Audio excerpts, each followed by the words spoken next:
कौन ब्रह्मा का पिता है, कौन विष्णु की मां, शंकर का दादा कौन है, हमको दे बता। ये जानने के लिए कृपया सुनिए जगत गुरु तत्वदर्शी संत रामपाल जी महाराज के अमृत वचन सर्व पवित्र धर्मों के पवित्र शास्त्रों के आधार पर।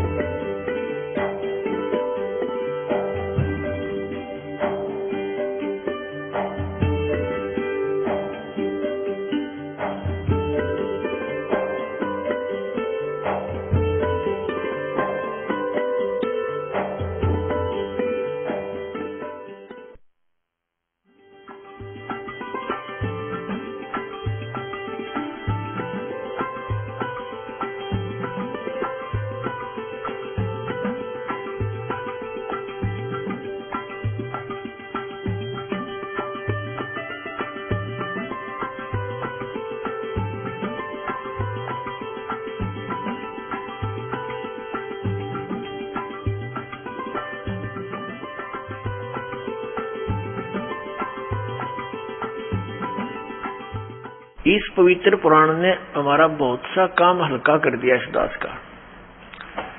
एक तो ये सिद्ध कर दिया कि ब्रह्मा और विष्णु और शिव और रुद्र महेश्वर जिसको कहते हैं, ये भगवान नहीं है, ये ईश नहीं है।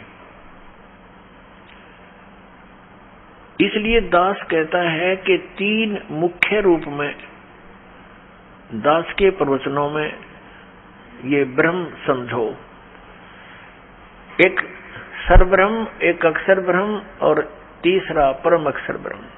तो इन तीन प्रभुओं का ज्ञान जब हमें होगा तो हम पूरे दातुम ज्ञान को आसानी से समझ सकेंगे। ये ज्ञान हमें होगा कहां से? हमारे सदग्रंथों से। हमारे सदग्रंथ कौन से हैं? जैसा आपको अभी बताया, हमारे सदग्रंथ हैं, सदशास्त्र हैं, पवित्र पांचों वेद, ऋग्वेद, सामवेद, अथर्ववेद और यजुर्वेद, और पांचवा वेद सूक्ष्म वेद जो परमात्मा स्वयं आकर ज्ञान देता है। और ये हिंदू धर्म के गुरुजी बताते हैं पांचवा वेद महाभारत है। पांचवा वेद महाभारत, ये इनकी अपनी सोच है। ये पांचवा वेद महाभारत नहीं है। वैसे तो कितने वेद बना लो, ज्ञान अपनी मर्जी से, जैसे बोध माने ज्ञान ही होता है। 18 बोध 18 ज्ञान ये पुराण है। 18 बोध अलग हैं और उनमें से एक बोध पुराण है, और पुराणा के फिर 18 विभाग हो गए। इस प्रकार हमने इस तत्व ज्ञान को समझना है। प्रसंग चला है कि परमात्मा की प्राप्ति के लिए हम इतना कठिन प्रयत्न करते हैं। प्रत्येक मानव ये मानता है कि कोई शक्ति है जो हमें सुखी कर सकती है, कोई ऐसी पावर है। तो उसकी उस समर्थ शक्ति को किसी ने तो अपने हिसाब से किसी देव को मान लिया कि ये समर्थ शक्ति है, दूसरे ने मान लिया ये ऐसी समर्थ शक्ति है, ये है पूर्ण परमात्मा, किसी ने किसी को। तो ये निर्णय कहां से होगा कि पूर्ण परमात्मा कौन है? जैसे आपके समक्ष श्री ब्रह्मा जी रजगुण, श्री विष्णु सतगुण, श्री शिव जी तमगुण, ये तो रिजेक्ट हो गई, ये गॉड नहीं है, ईश नहीं है, क्योंकि इन्हीं के इतिहास में लिखा है। इनके पिता ने बोला है, सदाशिव ने कह दिया। ठीक है, अब ये सदाशिव कौन है? ये कहता मेरा एक ओम अक्षर है। ओम अक्षर किसका है? ब्रह्म का। तो ये ब्रह्म ही सदाशिव रूप में प्रकट हो गया। जैसे गीता ज्ञान देते समय इसने अपना वास्तविक रूप दिखाया श्री कृष्ण से बाहर निकल के, और इतना लंबा चौड़ा ऊपर तेज बहुत बड़ा इसके शरीर में, और इसके भयंकर रूप को देखकर अर्जुन जैसा योद्धा भी कांप रहा है और कह रहा है कि भगवान आप तो देवताओं को भी खा रहे हो, सिद्धों की सिद्ध भी आपके, ऋषि भी आपके सामने मंगल कामना कर रहे हैं, आप किसी को नहीं बख्श रहे हैं। तो 11वें अध्याय के 32वें श्लोक में कहता है कि मैं काल हूं भाई और अब प्रवृत्त हुआ हूं। श्री कृष्ण काल नहीं थे। श्री कृष्ण जी ने पहले कभी अपने आप को काल नहीं कहा, बाद में कभी उसने काल नहीं कहा, और उनके पास आकर के सब ग्वाल बाल गोपिकाएं तथा पशु पक्षी भी प्यार पाते थे। तो श्री कृष्ण काल नहीं थे, ये काल था श्री कृष्ण यानी विष्णु जी के पिताजी, जो इनको भी यहाँ अज्ञान से परिपूर्ण करके रोके हुए हैं। पुण्यात्मा, उस कौन से परमात्मा की हम भक्ति करें, इसका निर्णय हमारे सदग्रंथों में। सदग्रंथ आपको बता दिया, ये 500 वेद और इन 4 वेदों का निष्कर्ष संक्षेप श्रीमद् भगवत गीता में इस ब्रह्म ने ही बोला है, जो अभी विष्णु और ब्रह्मा जी को कह रहा था कि तुम ईश नहीं हो, तुमने अपने आप को ईश मानकर, कर्ता मानकर बहुत भारी गलती की है, बड़ा अचरज किया है, असंभव बात की है, तुमने कही है तुमने, तो ये भगवान नहीं है। ये तो क्लियर हो गया। और ये गीता ज्ञान दाता यही है, ब्रह्म है, सरपुरुष है, श्री कृष्ण में प्रवेश करके बोलता है। ये स्वयं कभी किसी के समक्ष नहीं आता, इसने प्रतिज्ञा कर रखी है। श्रीमद् भगवत गीता अध्याय नंबर 7 के श्लोक 24 और 25 में यही गीता ज्ञानता था, ये ब्रह्म, ये काल, सदाशिव जिसको कहते हैं, ये कहता है कि मैं कभी किसी के समक्ष अपने वास्तविक रूप में नहीं आता। मुझ अव्यक्त को यह व्यक्तिम आपनम मन्यन्ते, ये बेबुद्धि के लोग, मंदबुद्धि के व्यक्ति मुझे श्री कृष्ण मान रहे होंगे व्यक्ति रूप में प्रकट। आई एम नॉट कृष्ण, मैं अपनी योग माया से छुपा रहता हूँ, मैं कभी किसी के समक्ष नहीं आता। ये मेरा अनुत्तम एक नियम है, घटिया नियम है और अविनाशी अटल नियम है कि मैं कभी अपने वास्तविक रूप में, जो ये मेरा रूप है असली, मैं काल हूं, मैं किसी के समक्ष नहीं आता। तो ये कहता है कि मुझे ये कृष्ण मान रहे हैं, मैं कृष्ण नहीं, मैं गुप्त अपने कार्य जो करता हूँ, मेरे कर्म और जन्म अलौकिक हैं। श्रीमद् भगवत गीता अध्याय नंबर 4 के श्लोक नंबर 5 और 9 में इसने स्पष्ट किया है। इसके जन्म और कर्म अलौकिक कैसे हैं, ये अभी आने वाले समय में आपको बताएंगे। यहाँ प्रसंग चल रहा है कि 3 पुरुष है। अब साथ में एक कंसेप्ट और क्लियर करना पड़ेगा कि कौन से सदग्रंथ हैं जिनको हम प्रमाणिक माने। जैसे उपनिषद है,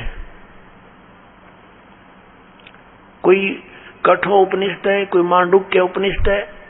ये मांडुक्य नाम का एक ऋषि था, उसने जैसा वेदों को समझा और जो अपना भक्ति विधि अपनाई और उससे जो उसको अनुभव हुआ, उसने अपना अनुभव लिख दिया। वो उस मांडुक्य ऋषि का अपना अनुभव है।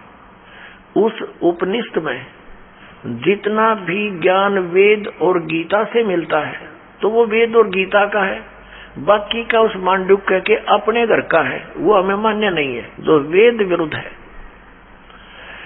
ऐसे ही अन्य उपनिषद समझे आप।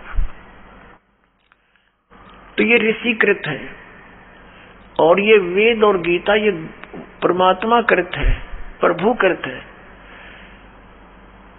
गीता जी के अंदर थोड़ी सी भिन्नता है। जैसे जो ज्ञान वेदों वाला है वो सही है, कुछ ज्ञान में इसने अपनी अटकल लगाई है। ब्रह्म ने जो वेदों में ज्ञान दिया वो तो पूर्ण परमात्मा ने दिया है, इसके अंदर फीड कर दिया, इसका उसमें कोई रोल नहीं रहा। लेकिन आगे इसने ज्ञान दिया है तो ये बीच में इसका ये कहा जाता है कि ब्रह्म दत्त, ये ब्रह्म ने दिया ज्ञान। जैसे ये जीव है, ये है तो भगवान का, और जिस माँ से जन्म ले लिया तो वो फिर उसका अधिकार मानती है कि मेरा है, ऐसा समझ लीजिए, और फिर उसी का ही कहा जाता है, बोला जाता है व्यवहार में। तो ऐसे ही चारों वेद पूर्ण परमात्मा ने दिए थे, इसके अंदर फीड कर दिए थे अंतःकरण में ब्रह्म के, सरपुरुष के। इस सरपुरुष ने ब्रह्म ने अपने श्वासों के द्वारा इसको बाहर निकाला, अपने आप निकल के समय आने पर समुद्र के अंदर। फिर इसने बाद में चारों को छुपा दिया था, जो बाद में सागर मंथन करने पर ब्रह्मा जी को प्राप्त हुए। एक इसने नष्ट कर दिया, पांचवां वेद, जो जिसके देने के लिए परमात्मा को स्वयं आना पड़ता है, प्रत्येक युग में आते हैं, और वो सच्चिदानंद घन ब्रह्म की वाणी वो स्वयं बोलकर हमें ज्ञान देकर जाते हैं, हमारा कल्याण करवाते हैं। तो उस वेद ज्ञान को इसने भी पढ़ा, उसके आधार से फिर इसने गीता में वेदों वाला ज्ञान दिया। फिर साथ में युद्ध कराने के लिए इसने कुछ अपनी अटकल लाई, तो वो अटकल इसके अपने घर की है, वो वेद ज्ञान नहीं है। जैसे इसने श्रीमद् भगवत गीता अध्याय नंबर 3 के श्लोक नंबर 8 में कहा कि अर्जुन, यदि तू एक स्थान पर बैठा रहेगा, कर्म सन्यासी हो गया, तो फिर तेरा निर्वाह कैसे होगा? एक स्थान पर बैठकर हठ योग करके साधना करता रहेगा। तो मूर्ख लोग होते हैं जो ऊपर से तो हठ योग करके समाधि से नजर आते हैं, लेकिन वो अंदर में चिंतन कुछ और ही करते रहते। ऐसा करना व्यर्थ है। फिर छठे अध्याय के 10, 11, 12, 13, 14, 15 तक इसने क्या बताया है? फिर अपनी विधि बताई है, और वो वेद ज्ञान है जो तीसरे अध्याय के 7-8 मंत्र में दिया है। वो तो वेद ज्ञान कि यदि तू एक स्थान पर बैठकर हठ योग करता रहेगा तो तेरा फिर निर्वाह कैसे होगा? इस कर्म सन्यासी नहीं होना, कर्म योगी बन। फिर 8वें अध्याय के 7वें श्लोक में कहा कि युद्ध भी कर, मेरा समन भी कर, ये वेद ज्ञान है। फिर इसने छठे अध्याय के 10 से लेकर 15 तक जो ज्ञान दिया है, उसमें इसके अपने घर का है, मूर्ख बनाने के लिए। क्या बताता है? एक स्थान पर, अलग स्थान पर बैठ जा, नीचे कुसा हो, डाब हो, ऊपर मृगशाला हो, उसके ऊपर एक सुंदर कपड़ा हो स्वच्छ, फिर वो ना ऊंचा हो ना नीचा हो, ऐसा आसन हो, उस पर बैठकर अपने नाक के अग्रभाग पर ध्यान लगा और मन और इंद्रियों को रोक। ये इसके घर का ज्ञान है। वहां तो कह रहा है वो वेद ज्ञान है कि तू एक स्थान पर बैठा रहेगा तो हठ योग करता रहेगा, तेरा निर्वाह कैसे चलेगा? और यहाँ ये अटकलबाजी अपनी बता रहा है। अब जैसे वो वेद ज्ञान कैसे है और ये वेद ज्ञान क्यों नहीं है, ये भी जानना अनिवार्य है। यजुर्वेद अध्याय नंबर 40 के मंत्र नंबर 15 में स्पष्ट किया है कि वायु अनिलम अमृतम अथिदम बसमांतम शरीरम ओम कर्तु समर किलबे समर और कर्तुम समर।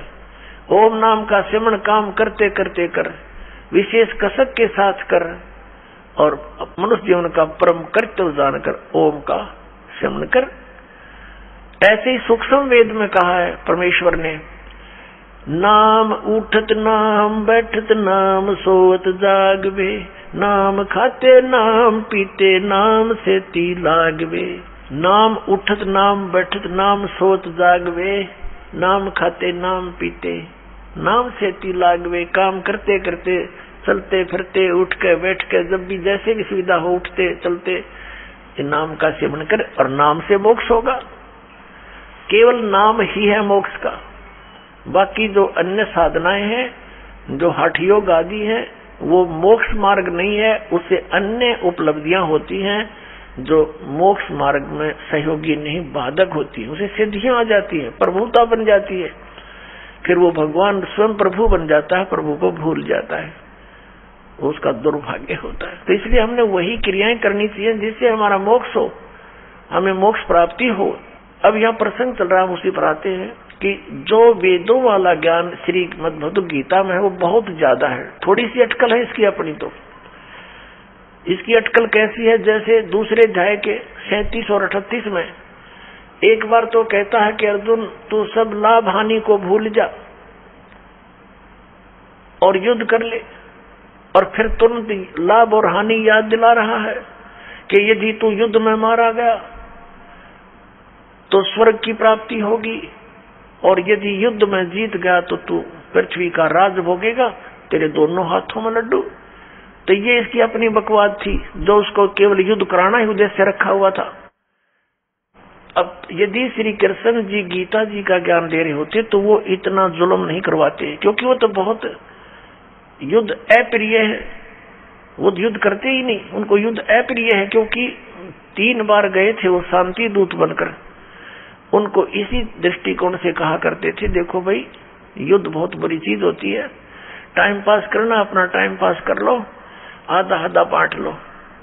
नहीं माने, फिर आखिर में क्या हुआ कि भगवान ने ये कह दिया भी ठीक है तुम नहीं मान रहे हो। श्री कृष्ण जी ने कहा कि एक तरफ मेरी सेना होगी, एक तरफ मैं हूंगा, और मैं हथियार भी नहीं उठाऊंगा। क्या वो महापुरुष और फिर ये कह सकता है, जब अर्जुन मना करे कि मैं नहीं युद्ध करना चाहता भगवान, और मैं तो ये चाहता हूं कि मुझे निहत से कोई एक तीर मार कर मार दे मुझे दुर्योधन, और मेरी मृत्यु से ये अनर्थ टल जाए, मैं यहाँ तक इच्छुक हूँ, और हम तो भीख मांग कर गुजारा कर लेंगे, ऐसा जुल्म हम नहीं करेंगे। और उस समय ये कह रहा कि ना युद्ध कर, तू मर गया तो स्वर्ग में जाएगा, और युद्ध जीत गया तो राज भोगेगा। अब उसमें गंध भरने लग रहा है ये सारा। जब ये नहीं माना तो उसको ज्ञान देने लगा, ज्ञान के भी प्रश्न उत्तर करता रहा। अर्जुन सोचा था इससे पीछा छूटा, किसी तरह युद्ध मन बख्श दे। अंत में जब नहीं मानता दिखा अर्जुन, तो उसने विराट रूप दिखा दिया, भयंकर।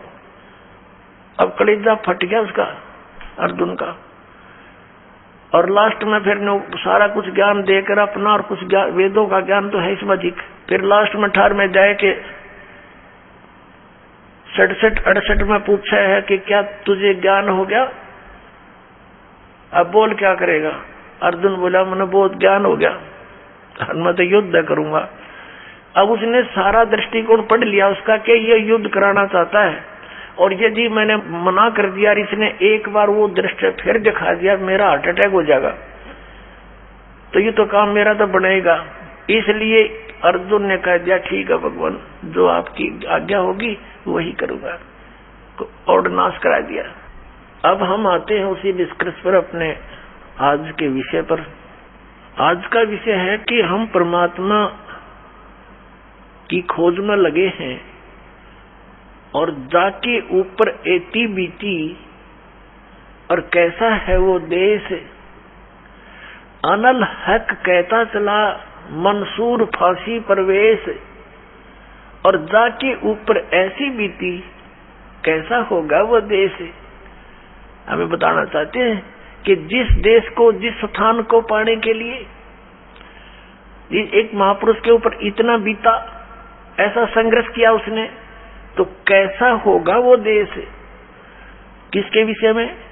श्रीमद् भगवद गीता अध्याय नंबर 15 के श्लोक नंबर 4 में कहा कि अर्जुन, जब तत्वदर्शी संत तुझे मिल जा, उस तत्व ज्ञान रूपी शस्त्र से इस अज्ञान रूपी अंधकार का नाश करके उसके पश्चात परमेश्वर के उस परम पद की खोज करनी चाहिए, जहां जाने के बाद साधक फिर लौटकर कभी संसार में नहीं आते।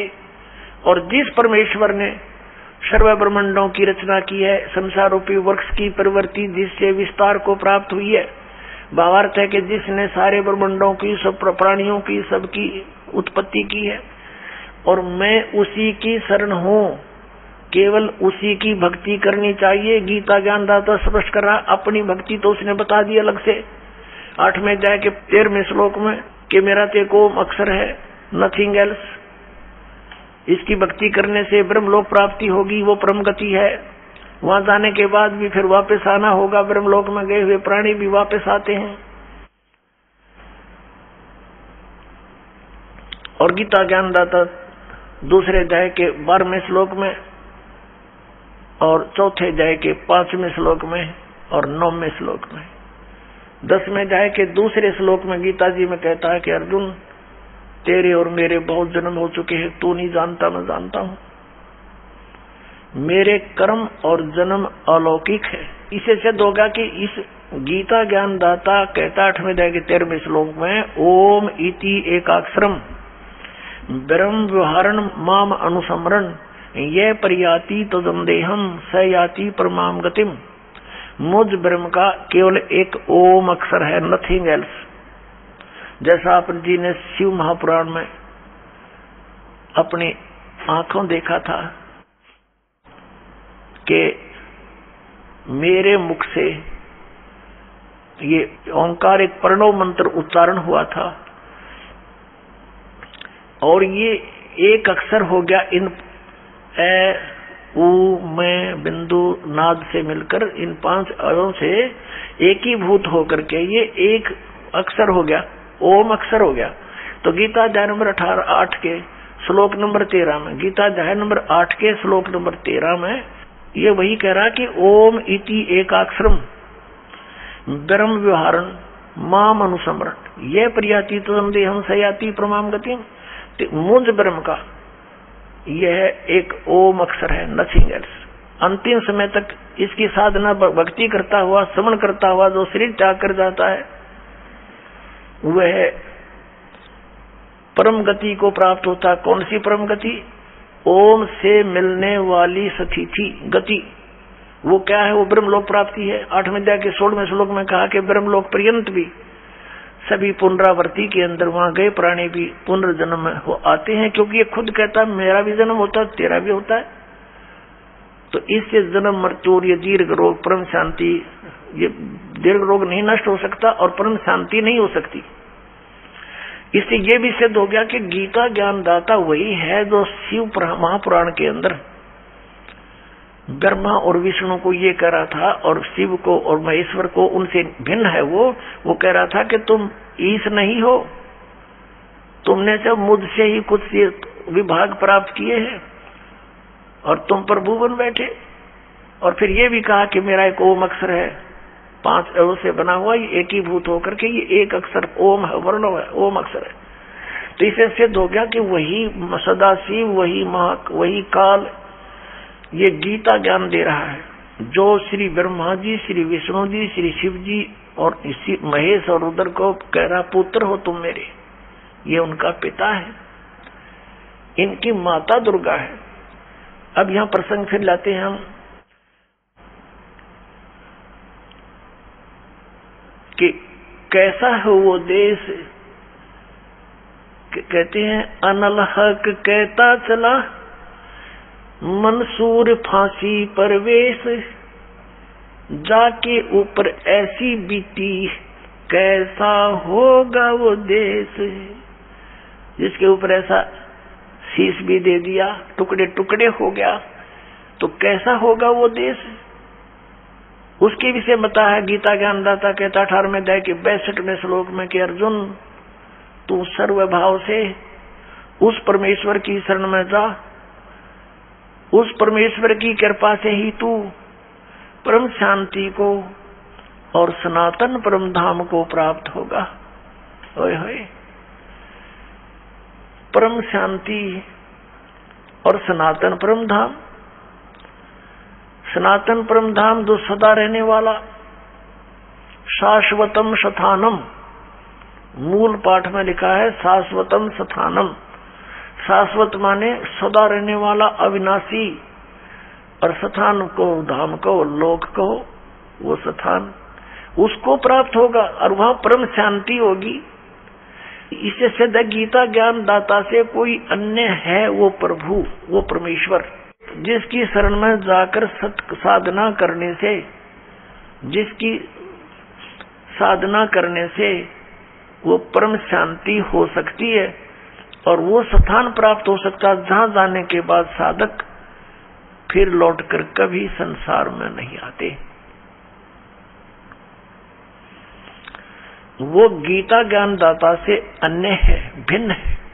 अब पुण्यात्माओं, हमारे जो पवित्र सदग्रंथ हैं वो कौन से हैं जिससे हमें निर्णय हो कि हु इज गॉड, परमात्मा कौन है, हु इज ही गॉड, वह परमात्मा कौन है। उस परमेश्वर की शरण में जाने के लिए गीता ज्ञान दाता कह रहा है उस परमेश्वर की शरण में जाओ, वह परमेश्वर कौन है और कहाँ प्रमाण है। और उसके साधना का मंत्र कौन सा है और किसको सत्य माने। श्रीमद् भगवत गीता अध्याय नंबर 16 के श्लोक नंबर 23 और 24 में कहा है, अर्जुन, जो शास्त्र विधि को त्याग कर मनमाना आचरण करते हैं उनको न तो सुख हो, न उनकी गति हो और न ही उनको कोई सिद्धि प्राप्त हो सकती, अर्थात यूजलेस, व्यर्थ। फिर 24वें श्लोक में कहा कि अर्जुन, इससे तेरे लिए कर्तव्य और अकर्तव्य की व्यवस्था में शास्त्र ही प्रमाण है। शास्त्रों में वर्णित विधि अनुसार ही साधना करेगा, उसी ज्ञान पर आरूढ़ रहेगा तो तुझे लाभ होगा, अन्यथा कोई लाभ नहीं। अपने आत्मा पवित्र हिंदू धर्म के धर्म गुरु आदरणीय शंकराचार्य जी माने जाते हैं। आदि शंकराचार्य जी, जिसने ये 4 मठों की स्थापना की, उसके पश्चात फिर अन्य सुयोग्य शिष्यों को उस पर स्थापित करके स्वयं 32 वर्ष की आयु में आदि शंकराचार्य जी सवधाम चले गए थे। अब उन धर्म गुरुओं ने क्या बताया है हमारे को? उन्होंने हमें बताया है कि श्री ब्रह्मा जी, श्री विष्णु जी, श्री शिव जी ये अजरो अमर हैं, ये सर्वशक्तिमान हैं। श्री विष्णु जी ही श्री कृष्ण और श्री राम रूप में अवतरित हुए, जन्म हुआ उनका यहाँ पर, उन्होंने जो लीलाएं की उनके वो गुणगान किया करते हैं। और फिर उनसे कोई पूछता है, जैसे पूछा ही करते थे हम भी पहले, प्रश्न करते थे, क्या रजगुण ब्रह्मा जी, सतगुण विष्णु, तमगुण शिव जी हैं? वो कहा करते, हाँ रजगुण ब्रह्मा जी हैं, सतगुण विष्णु जी हैं, तमगुण शिव जी हैं। और रजगुण ब्रह्मा जी उत्पत्ति करते हैं और सतगुण विष्णु जी हमें हमारी यहाँ सतिथि रखते, बनाए रखते हैं, पालन भी करते हैं। और श्री शंकर जी संहार करते हैं, ये तमोगुण है। तब उनसे प्रश्न किया करते कि श्री ब्रह्मा जी, श्री विष्णु जी, श्री शिव जी ये किसकी भक्ति करते हैं? वो उत्तर देते थे कि भगवान विष्णु और शंकर श्री राम की भक्ति करते हैं। कोई कहता है कि श्री शंकर जी के आराध्य देव विष्णु जी हैं, कोई कहते हैं श्री विष्णु जी के आराध्य देव शंकर भगवान हैं, ये इन्हीं की पूजा करते हैं। और यहाँ तक कहते थे कि राम तो शिव जी की भक्ति करता है, शिव जी श्री राम की भक्ति करता है। इसको उहाबाई का ज्ञान कहते हैं। आदि शंकराचार्य जो पवित्र हिंदू धर्म के जो धार्मिक गुरु माने जाते हैं, इनका विधान क्या है कि जीव ही ब्रह्म है, अयम आत्मा ब्रह्म, अहम ब्रह्मास्मि, तत्वमसि, प्रज्ञानम ब्रह्म, ये इनके 4 मठों के एक वाक्य हैं। और यही वाक्य उपासना के हैं, मोक्ष मार्ग बताते हैं ये। और ये भी कहते हैं कि ये 4 वाक्य उपनिषदों से लिए गए हैं। और फिर इनसे प्रश्न किया करते थे कि क्या वेदों वाला ज्ञान ही श्रीमद् भगवत गीता में है? संक्षेप में हाँ, ये स्वयं ही बताते थे कि 4 वेदों, ऋग्वेद, यजुर्वेद, सामवेद, अथर्ववेद का संक्षेप में ज्ञान है श्रीमद् भगवत गीता, जो भगवान श्री कृष्ण ने बोला, इनका कहना था। और फिर इनसे प्रश्न किया करते थे कि श्री मद् भगवत गीता के अंदर जो वर्णित विधि है, हमें मोक्ष मार्ग बताइए। तो ये क्या बताया करते, गीता जी का पाठ करो नित्य, मोक्ष मार्ग बताते हैं ये, गीता जी का पाठ करो नित्य, 1 अध्याय जितना भी कर सकते हो तुम्हारा मोक्ष हो जाएगा। फिर क्या कहा करते थे, हरे राम हरे कृष्ण, हरे राम राम राम हरे हरे, ये मंत्र जाप करो, इन्होंने कैसा विभाजन कर रखा है कि ओम नाम का जाप तो सन्यासी करते हैं और अन्य के लिए अन्य नमः शिवाय, ओम नमः शिवाय, किसी के लिए हरे राम राम राम हरे हरे कृष्ण कृष्ण हरे हरे, ये मोक्ष कर देगा। पुण्यात्माओं, एक तरफ तो इन शंकराचार्यों जी का मानना है कि जीव ही ब्रह्म है, और दूसरी तरफ ये कहते हैं श्री कृष्ण भगवान स्वयं, कृष्ण श्री कृष्ण भगवान है स्वयं, श्री राम भगवान स्वयं। और फिर उदाहरण देते हैं कि एक समय जिस समय द्रौपदी का चीर हरण हो रहा था तो भगवान ने द्वारका से दौड़कर आकर उसकी लाज रखी। फिर उदाहरण देते हैं कि जैसे एक बार गज और ग्रहा यानी मगरमच्छ लड़ रहे थे, गज ने भगवान को पुकारा, भगवान नंगे पैरों दौड़ के आया, उसकी रक्षा की।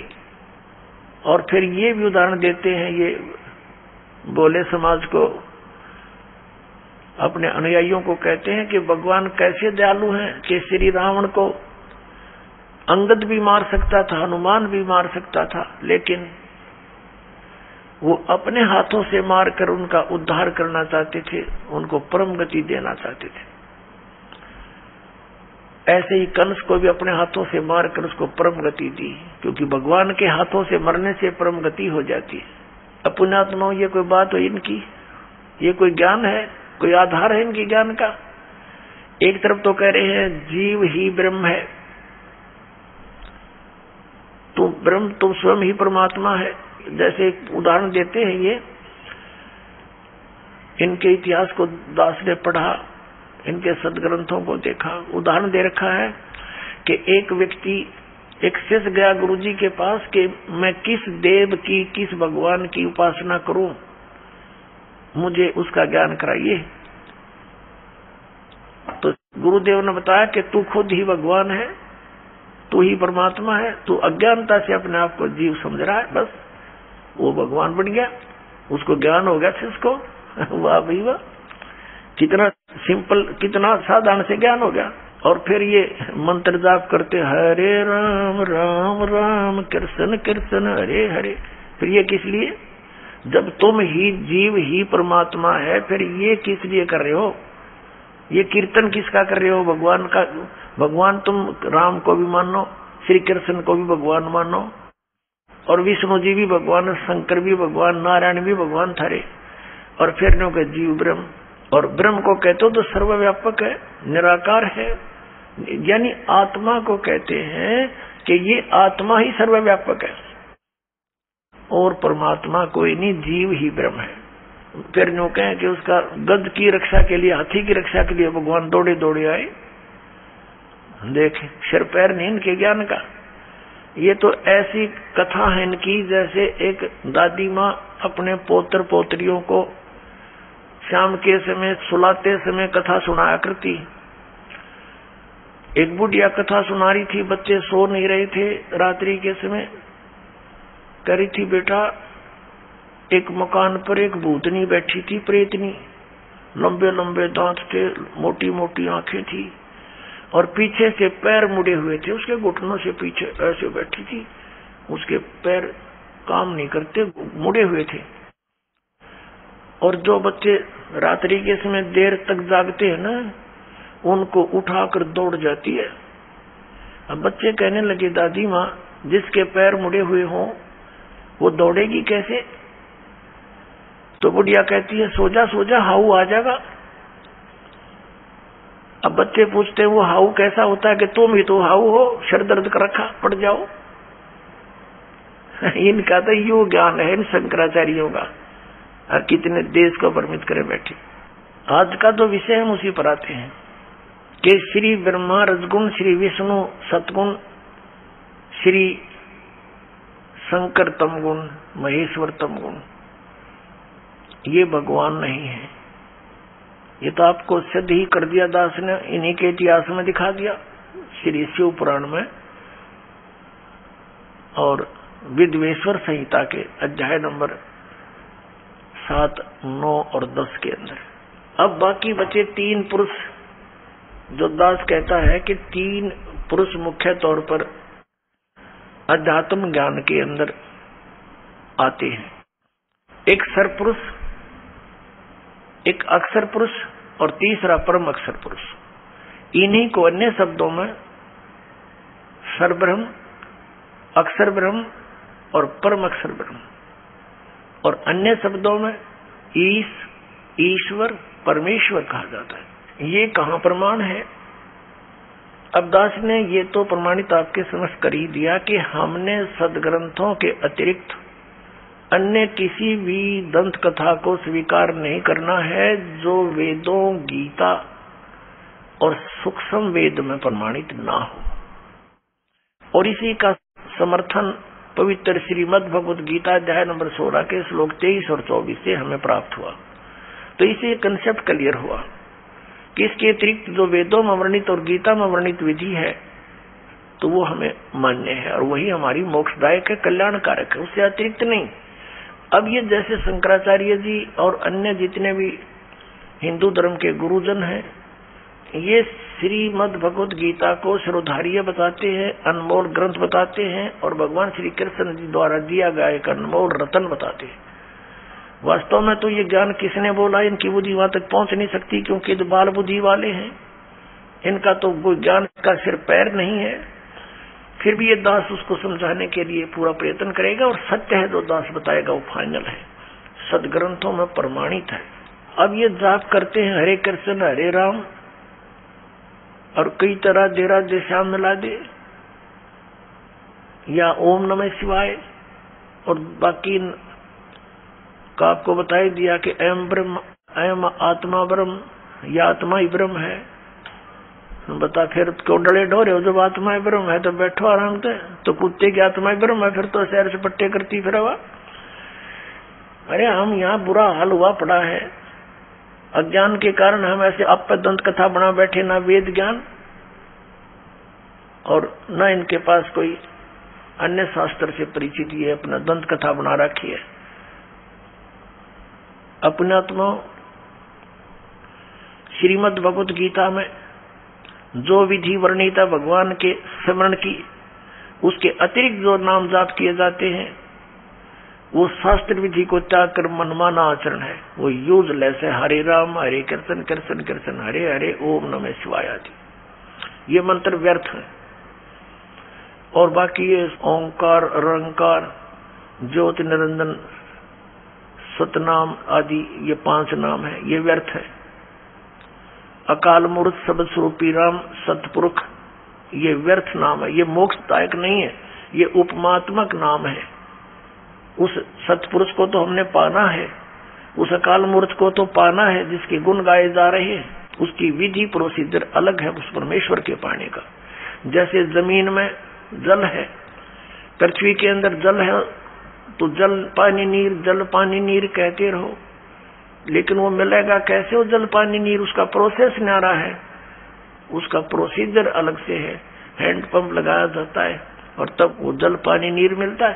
ऐसे अकाल मूर्त सब स्वरूपी राम सतपुरुष परम अक्षर ब्रह्म जिसको हम खोज रहे हैं, उसके पाने की वे ऑफ वर्शिप सदग्रंथों से ही लेनी है, किसी की दंत कथा लोक वेद से नहीं लेनी।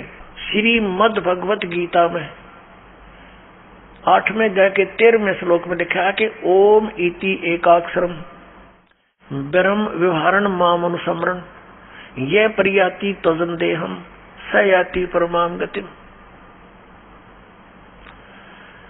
गीता ज्ञानदाता कहता मेरा एक ओम मंत्र है, एक अक्षर, ओनली एक ओम अक्षर है, नथिंग एल्स, और इससे वो परम गति होगी जो ओम से हो सकती है। ओम से कौन सी होगी? ब्रह्म प्राप्ति, ब्रह्म लोक प्राप्ति। और ब्रह्म लोक में गए हुए प्राणी भी पुनरावृत्ति के अंदर है। ये खुद कहता है अर्जुन तेरे और मेरे बहुत जन्म हो चुके, गीता ज्ञानदाता कहता है तू नहीं जानता मैं जानता हूं। तो ओम वाली गति भी श्रेष्ठ नहीं है। इसलिए 7वें अध्याय के 18वें श्लोक में गीता ज्ञानदाता ने कहा है कि ये सभी ज्ञानी आत्मा है तो उद्धार परमात्मा के लिए समर्पित हैं, लेकिन ये मेरे वाली अनुत्तम गति में ही आश्रित हैं। ये मेरे ओम नाम से मिलने वाली जो परम गति ब्रह्मलोक प्राप्ति है, वहां तक जाने के ही साधना तक सीमित है। वहां गए प्राणी भी फिर जन्म मृत्यु आएंगे, इनको परम शांति नहीं हो सकती।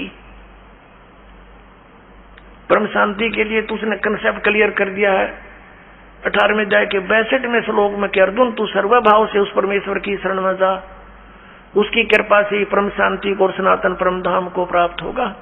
मेरे साधना से तुझे वो गति नहीं हो सकती जिससे परम शांति और सनातन परम धाम यानी सतलोक प्राप्त हो जाए। उसके लिए इसने कंसेप्ट क्लियर कर दिया है कि मैं नहीं जानता, उसके लिए तत्वदर्शी संतों को खोजो, चौथे अध्याय के 34वें श्लोक में। और तत्वदर्शी संत की पहचान भी बता दी है 15वें अध्याय के 1 श्लोक में कि ऊपर को जड़ वाला, ऊर्ध्व मूलम अधः शाखम, अश्वत्थम प्रायो अवम, छंदासी यस्य पर्णानि, यह तम वेद से वेदवित। ऊपर को जड़ और नीचे को तीनों गुण रूपी शाखा वाला। श्रीमद् भगवद गीता अध्याय नंबर 15 के श्लोक नंबर 1 का निष्कर्ष दास बता रहा है कि ऊपर को तो जड़ समझो उस संसार रूपी वृक्ष की, और नीचे को शाखा है। 15वें अध्याय के दूसरे श्लोक में स्पष्ट कर दिया कि ये तीनों गुण रूपी शाखा, रजगुण ब्रह्मा, सतगुण विष्णु, तम गुण शिव जी। अब यहाँ केवल हिंट दिया गीता ज्ञानदाता ने, इसका कोई विस्तृत ज्ञान नहीं दिया।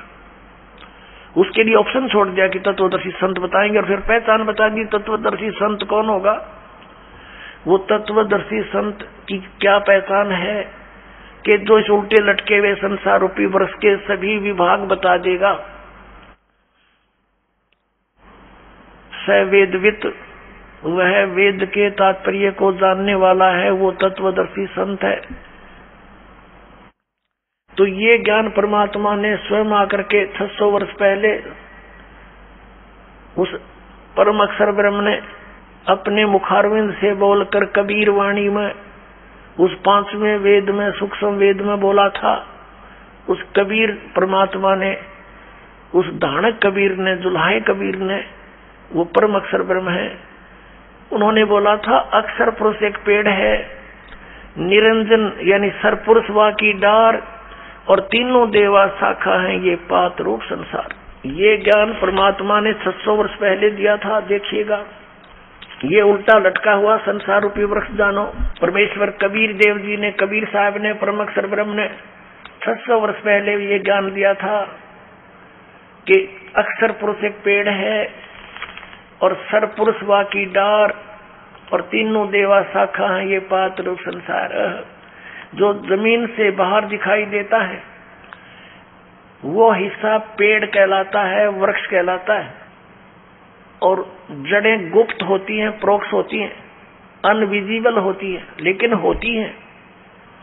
तो परमात्मा ने स्वयं आकर के ये ज्ञान बताया था कि इस संसार रूपी वृक्ष के सब पार्ट्स बताए थे। अक्षर पुरुष एक पेड़ है, ये तना समझो, ये अक्षर पुरुष है, क्योंकि इसके ऊपर फिर सब शाखाएं और टहनी और पत्ते और फल लगते हैं। तो अक्षर पुरुष समझो, तना है उसका। कबीर गॉड गिवन ज्ञान है ये सूक्ष्म वेद। कबीर अक्षर पुरुष एक पेड़ है, निरंजन, इसको सर पुरुष भी कहते हैं, वा की डार, और तीनों देवा, रजगुण ब्रह्मा, सतगुण विष्णु, तमगुण शिव जी, ये शाखा है, और पात रूप संसार। ये तना है अक्षर पुरुष। इसके फिर एक मोटी डार निकली, इसको जानो सर पुरुष, ये ब्रह्म, सर ब्रह्म भी कहते हैं इसको, सर पुरुष या सर ब्रह्म। ज्योत निरंजन भी इसी का, इसको कहते, काल भी इसी को कहते। और इसके 3 शाखाएं फिर निकली, रजगुण ब्रह्मा, सतगुण विष्णु और तमगुण महेश यानी शिव, और पात रूप संसारे। और ये जड़ कौन है? ये परम अक्षर ब्रह्म है, ये पूर्ण ब्रह्म परमेश्वर है। ये कौन है? अब ये इधर पता लगेगा ये कौन है। ये पूर्ण ब्रह्म कबीर साहब, ये कबीर देव हैं, वो काशी वाले कबीर, जिसको जुल्हा कबीर, धाणक कबीर, एक कवि की संज्ञा दे के छोड़ दिया था। ज्ञानता से लाल को एक कौड़ी मान रखा था। इस दास ने इस लाल को परखा है और आपके सामने रखा है। अब यहाँ प्रसंग आया है कि जो उल्टे लटके हुए संसार रूपी वृक्ष के सर्व विभागों को भिन्न भिन्न बता देगा। स वेदवित, वो वेद के तात्पर्य को जानने वाला है, वो तत्वदर्शी संत है। अब तत्वदर्शी संत की भूमिका करने के लिए स्वयं परमेश्वर आते हैं, सचखंड से चलकर आते हैं, सतलोक से, तीसरे मुक्ति धाम से, उस धूलोक के तीसरे पृष्ठ पर परमात्मा स्वयं विराजमान है, एक देशीय है, साकार है, मनुष्य दृश्य है,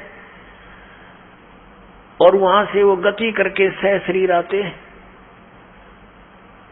और यहाँ अपनी अच्छी आत्माओं को मिलते हैं, उनको तत्व ज्ञान समझाते हैं, क्योंकि वो इन अज्ञानी ऋषि महर्षि नाचार्यों से अज्ञान ग्रहण किए हुए होते हैं।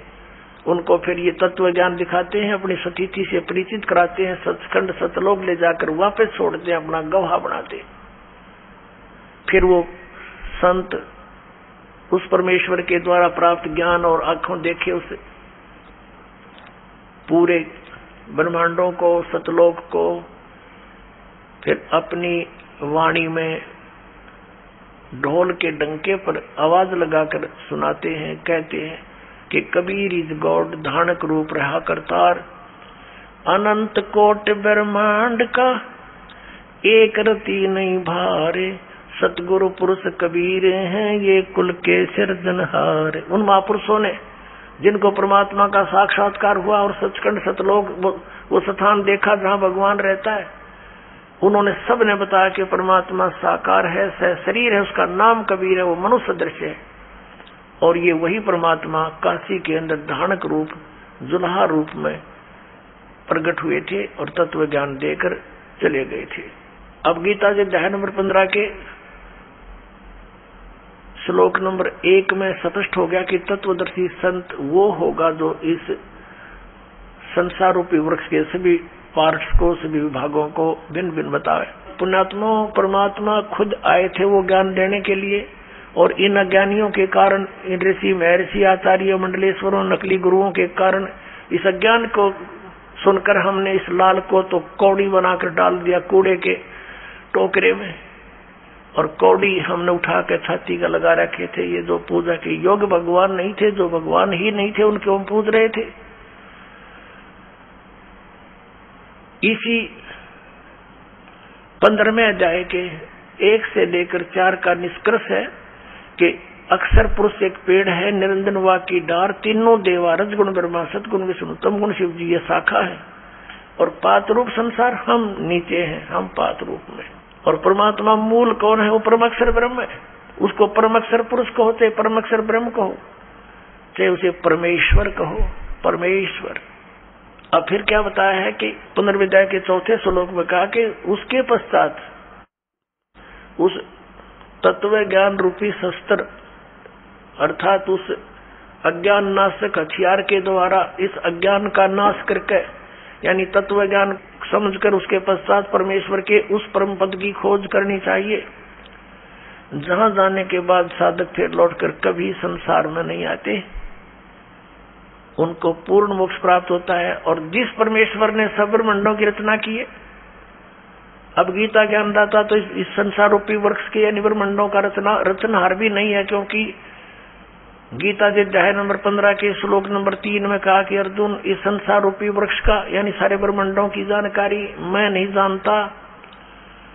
यहाँ विचार काल में जैसा कि तेरे और मेरे गीता जी के डिस्कशन में मैं बताऊंगा, मुझे ज्ञान नहीं, उसकी सतीथि से मैं परिचित नहीं, इसकी अच्छी तरह मुझे सतीथि का ज्ञान नहीं है। तो इसे सिद्ध हो गया कि ये सृजनहार नहीं है गीता ज्ञानदाता, और जो सृजनहार है वो कबीर देव है, परम अक्षर ब्रह्म है। उसने अपने द्वारा रची हुई सृष्टि को स्वयं आकर के बताया है। क्या बताया है कि अक्षर पुरुष एक पेड़ है, निरंजन वा की डार, और तीनों देवा शाखा है, ये पात रूप संसार। अब उस मूल को छोड़ के बाकी सब डिस्कस कर दिया भगवान ने, और उसके लिए इस दास को भेज दिया कि मूल कौन है। बता तो पहले भी गए थे कि हम ही अलखला हैं, कुतुब गोश और पीर, और कह कबीर खालिक दनी हमारा नाम कबीर।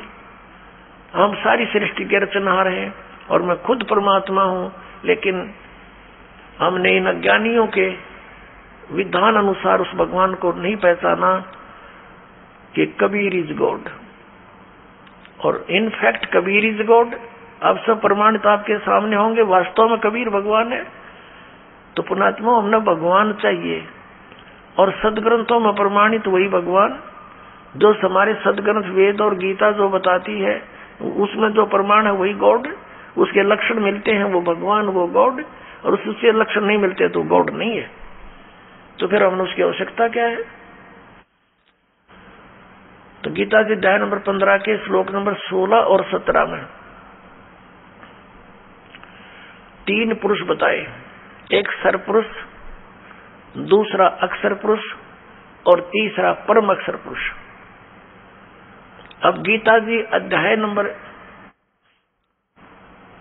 8 के श्लोक नंबर 1 में अर्जुन ने पूछा कि भगवान, गीता ज्ञानदाता से पूछा कि आपने 7वें अध्याय के 29वें श्लोक में जिस तत्ब्रह्म के विषय में कहा है कि उस जो व्यक्ति जरा और मरण से छूटने के लिए ही प्रयत्नशील है, जरा माने वृद्धावस्था, बुढ़ापे का संकट, और मरण माने मृत्यु, इन दोनों से जो छूटने के लिए प्रयत्न कर रहे हैं, अन्य कोई डिमांड संसार के नहीं कर रहे हैं, तो वो उस तत्ब्रह्म से परिचित हैं और सारे धातु ज्ञान से और सभी कर्मों से वो परिचित हो चुके हैं। तो अर्जुन ने पूछा 8वें अध्याय के प्रथम मंत्र में कि किम तत्ब्रह्म, किम अध्यात्म, किम कर्म पुरुषोत्तम, क्योंकि वो तो पुरुषोत्तम मान रहा था उसने श्री कृष्ण को। कौन? अर्जुन। तो उसने पूछा कि फिर वो कौन है तत्ब्रह्म? 8वें अध्याय के 3रे श्लोक में गीता ज्ञानदाता ने कहा कि वो परम अक्षर ब्रह्म है। अब उसे परम अक्षर ब्रह्म कहो, परम अक्षर पुरुष कहो, एक ही बात है।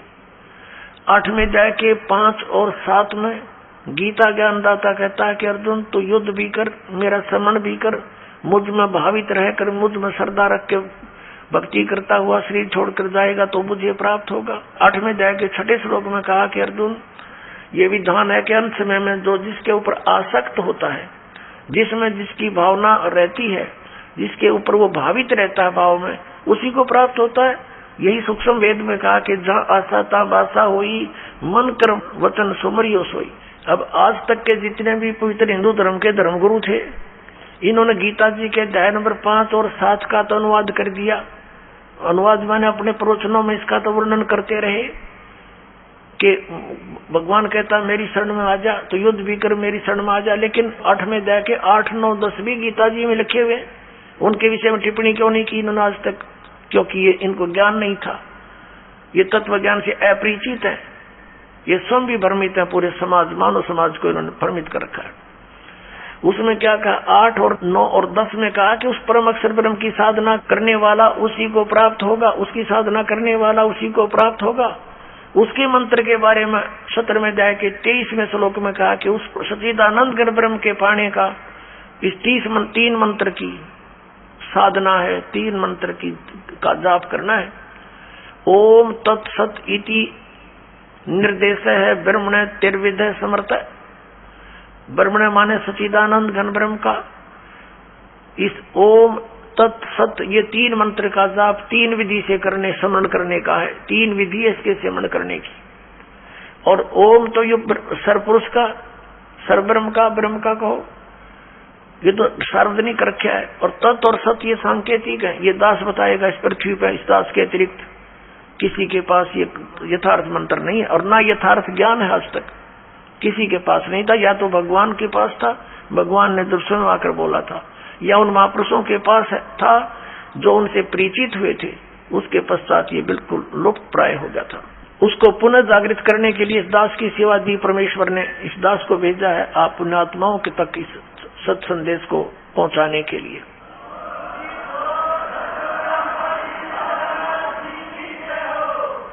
अब यहाँ 17वें अध्याय के 23वें श्लोक में 3 मंत्र का जाप है परम अक्षर ब्रह्म का। तो 8वें अध्याय के 8, 9, 10 श्लोक में कहा है कि उस तत्वदर्शी संत से वो कोड वर्डों में लिखे हुए यथार्थ मंत्र प्राप्त करके जो उस परमेश्वर परम जो पुरुष की यानी परमेश्वर की साधना करता है, परम अक्षर ब्रह्म की, तो अंत समय में भक्ति के बल से, उस मंत्रों के जाप की साधना की शक्ति से उसको प्राप्त हो जाता है। उस परमात्मा को प्राप्त करके फिर दोबारा संसार में नहीं आते, उनका जन्म मृत्यु सदा के लिए समाप्त हो जाता है। गीता ज्ञानदाता अपनी साधना और अपनी स्थिति से तो स्वयं परिचित करा रहा, अपनी गति से भी, कि अर्जुन तेरे और मेरे बहुत से जन्म हो चुके, तू नहीं जानता मैं जानता हूँ। इसे सिद्ध है कि गीता ज्ञानदाता की भक्ति साधना से परम गति नहीं हो सकती। इसलिए 7 में जाए के 18वें श्लोक में गीता ज्ञानदाता अपनी गति को, यानी ओम नाम से होने वाली परम गति को अनुत्तम कह रहा है कि अश्रेष्ठ है, व्यर्थ है। अपने आत्मा 15 में जाए के 16 और 17 श्लोक में 3 प्रभु गति क्लियर है, 3 पुरुष, एक सरपुरुष एक अक्षर पुरुष। और सरपुरुष और अक्षर पुरुष के विषय में बताया कि ये भी दोनों नाशवान है और इनके अंतर्गत जितने प्राणी हैं वो भी नाशवान है। आत्मा किसी की मरती नहीं, वो तो विषय अलग है, कुत्ते की भी ना मरती, न तो गधे की भी नहीं मरती, आत्मा अलग है। तो कहने का भाव यह है कि सरपुरुष भी नाशवान, अक्षर पुरुष भी नाशवान। वैसे अक्षर पुरुष का अर्थ होता है अविनाशी, लेकिन ये भी व्यर्थ, ये भी नाशवान है, लेकिन ये काफी चिरस्थायी है, इसका जीवन बहुत लंबा चौड़ा है। आने वाले समय में आपको यह कंसेप्ट भी क्लियर करेंगे कि कितना अविनाशी है। इसलिए 15 में जाके 17वें श्लोक में उस परम अक्षर ब्रह्म के विषय में कहा है, परम अक्षर पुरुष के विषय में कहा है कि उत्तम पुरुष है तू अन्य परमात्मा इति उदाहरत है। यह लोक चरण अविषय विवर्ती अवैश्वर है। उत्तम पुरुष यानी श्रेष्ठ परमात्मा प्रभु तो कोई अन्य है। ऊपर 15 में जाके 16वें श्लोक में वर्णित सरपुरुष अक्षर पुरुष से कोई अन्य है और है, और वही परमात्मा कहलाता है। परमात्मा माने भगवान, श्रेष्ठ आत्मा। अपने आत्मा जहां हम रह रहे हैं यहाँ ये परमात्मा के लक्षण है। किसी की टांग टूट गई, किसी का कैंसर हो रही है, किसी का बेटा मर गया, किसी की बेटी मर गई, किसी का पूरा परिवार नाश हो गया एक्सीडेंट या किसी अन्य कारण से, तो क्या ये परमात्मा का स्थान है? परमात्मा का अर्थ तो दुख ना दे, सुख ही सुख दे, उसको भगवान कहते हैं। तो यहाँ लिखा है कि वो तीसरे नंबर का जो परम अक्षर ब्रह्म है, परम अक्षर पुरुष है, वो है वास्तव में भगवान, वो परमात्मा कहा जाता है। और यह लोक चरमावी से भी वर्ती, जो तीनों लोकों में प्रवेश करके सबका धारण पोषण करता है। जैसे संसार रूपी उल्टे लटके हुए वृक्ष की जड़ें ऊपर हैं, यानी वो परम अक्षर ब्रह्म है, ऊपर तीसरे मुक्ति धाम में रहता है, जो लोक के तीसरे पृष्ठ पर विराजमान है, वहां रहता है। और वहां से वो जड़ समझो सारे संसार की, उससे सब उत्पत्ति हुई है, वही सबका धारण पोषण करता है। जैसे वृक्ष को जड़ से मूल से ही आहार प्राप्त होता है, सब पूरे पेड़ का पालन जड़ से ही होता है, मूल से होता है। तो वो मूल तो परम अक्षर ब्रह्म है, उसको परम अक्षर ब्रह्म कहो, परम अक्षर पुरुष कहो। और तना यो अक्षर पुरुष है, और उसके बाद डार जो है वो सर पुरुष है, ये ब्रह्मा विष्णु महेश का पिता। और उसके फिर 3 पुत्र हैं, 3 शाखा है उसकी, उस डार की, रजगुण ब्रह्मा, सतगुण विष्णु, तमगुण शिव जी। और उससे आगे फिर ये यहाँ के जितने भी जीव हैं वो लटके हुए हैं। तो ये कंसेप्ट क्लियर हो गया कि इस भक्ति मार्ग के अंदर ये 3 पुरुष हैं, सरपुरुष, अक्षर पुरुष और परम अक्षर पुरुष। और परम अक्षर पुरुष की साधना के लिए यो गीता ज्ञानदाता स्पष्ट करा कि उसकी शरण में जा, उसकी साधना कर, उसी से पूर्ण मोक्ष होगा। फिर अन्य की साधना किस लिए हम करते हैं, अन्य की पूजा किस लिए करते हैं? अज्ञानता के कारण। तो इस तत्व ज्ञान से और इस दास से आपको पता लगेगा कि हु इज गॉड, वो कौन है परमात्मा, और क्या उसकी पूजा की विधि कौन सी है। तो फिर थोड़ा सा काम रह जाएगा भक्ति करनी। और वो भक्ति इतनी आसान है, नाम उठत नाम बैठत नाम सोवत जागवे, नाम खाते नाम पीते नाम सेती लागवे। जैसे हठियों किया करते थे, खड़े होकर तपस्याएं करते थे, ये कोरी बकवाद थी, ये मनमाना आचरण था। हम सोचा करते थे कि ऐसे ही भगवान मिलेगा, हमारा नंबर नहीं आ सकता, हम बाल बच्चे भी नहीं त्याग सकते, भगवान संन्यास लेने से ही मिलता है, ये अज्ञानता से हमारी सोच थी। अब तत्व ज्ञान की रोशनी से हमें ज्ञान हो गया कि वो तो डरे डोया करते। उसके विषय में कहा कि डंब करें डूंगर चढ़े। डंब माने पाखंड करते हैं, ऊंचे स्थान पर जाकर बैठ जाते हैं, नुआसन पदम लगा के, धूना लगा के, चमटा गाड़ गए कि दूर तो दिखा किसी ने महात्मा बैठा है। और हमने सोचा करते भाई यूं मिला कर भगवान अज्ञानता के कारण। उसके विषय में सुख संवेद में कहा है कि डंब करें डूंगर चढ़े। डूंगर माने ऊंचे स्थान पर, पहाड़ी पर बैठ जाते हैं। डंब करें डूंगर चढ़े अंतरजीनी झूल, और जग जाने बंदगी कराइए वो है सूल बबूल। जनता ने सोची ये भक्ति कर रहा है तो बबूल के सूल बोल कीकर के कांटे वो रहा अपने अगत में, क्योंकि साधना शास्त्र विरुद्ध है। तप से राज मद मानम, जन्म तीसरे सुकर स्वानम।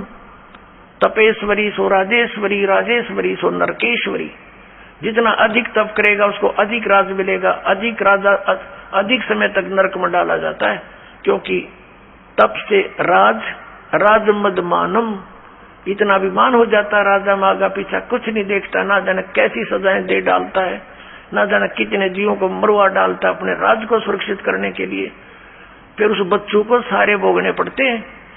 तो परमात्मा कहते हैं जग जाने बंदगी करें, ये वो है सूल बबूल। तो अपने आत्माओं आपका सौभाग्य, आपको सत्संग सुनने को, तत्व ज्ञान सुनने को मिला। बोलो सतगुरुदेव।